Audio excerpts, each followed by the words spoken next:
Nous l'avions suivi aux Jeux des petits États d'Europe au Luxembourg et aux Jeux méditerranéens en Turquie. Cédric Bessy concourait cette fois-ci sur les tatamis niçois, toujours dans la catégorie des moins de 66 kg. Le Monégasque gagne son premier combat par ippon en quelques secondes. Mais il sera stoppé au tour suivant par le Canadien.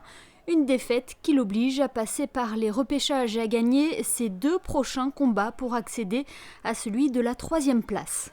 Déterminé, Cédric remporte ses 2 duels coup sur coup et retrouve pour la médaille de bronze Lewiński, un adversaire qu'il a déjà combattu il y a 2 ans. La lutte est acharnée, le Polonais ne lâche rien, maintient son avance et réussit malheureusement à écarter Cédric du podium. C'était un gros combat, j'avais déjà perdu contre lui au championnat du monde, fait vice-champion du monde junior, donc c'était quand même un sacré concurrent.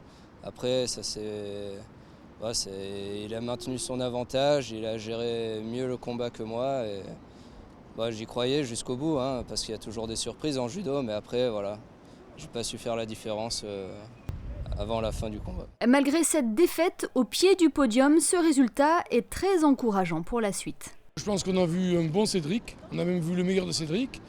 Au vu de ce qu'il avait fait comme préparation physique, c'était pas évident. Parce qu'année dernière, il a une année de préparation, il a décidé pendant 1 an de se consacrer à ses études, de finir ses études. Donc, par contre, cet été, il s'est bien pris en main. Il a travaillé, il a fait tout ce qu'il fallait. Et être encore là, une place de 5e au Jeu de la francophonie, avec l'année passée, je trouve que c'est prometteur. En effet, on peut dire que le judo monégasque se porte bien. Après Yann Siccardi, 9e aux Jeux Olympiques de Londres, Cédric Bessy a prouvé qu'il avait du potentiel pour faire de bons résultats et porter haut les couleurs de Monaco dans les compétitions internationales. Athlète à suivre.